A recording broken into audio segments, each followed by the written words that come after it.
J Street were to join AIPAC and become a very important force within AIPAC, you know there are people who are opposed to AIPAC because they think it's too far left.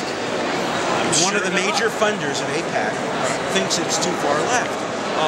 Some people think it's too far right. I happen to think it's neutral on these issues and can use a little bit of influence. AIPAC's in a fine spot for AIPAC. But AIPAC, but why talk all with two the good voices? work that they Why talk with two voices? It's not two voices, it's a multiplicity of voices. It's more than two. I think all the good work that they've done for years and continue to do. And again, I'm here today. I wouldn't be in a place that I didn't think they were doing work. Jeremy's in Israel. Yeah, I understand that. So, but nor was he invited. But the difference is there's an article on the J Street line saying, praising the fact essentially that the press isn't covering it. Look, you'll see. I just got it on a J Street posting.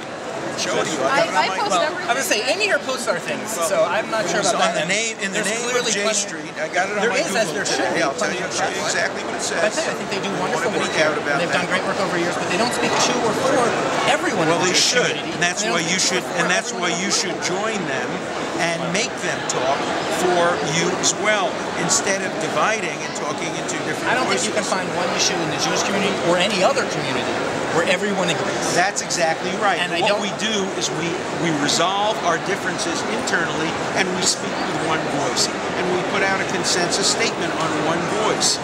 And to have two separate voices on issues where we have major agreement creates exactly the wrong impression in the political view and in the public.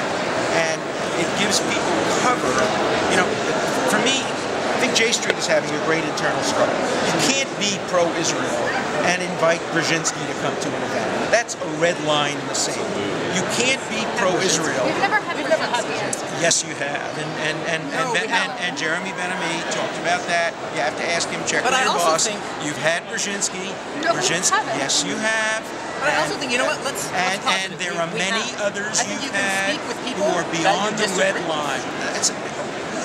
I speak, to anybody. I'll speak to Hamas. I'll speak to Hezbollah. I'll speak to anybody.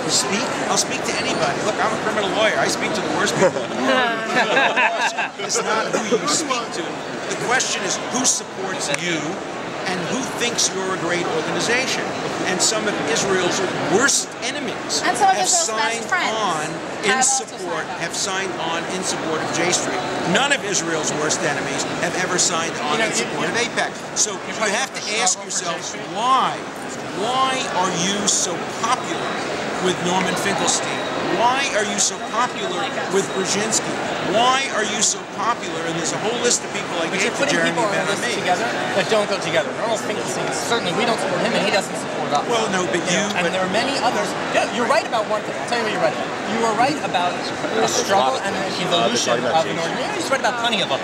So why don't we work together? If you think I'm right on something, I think you're right about some things.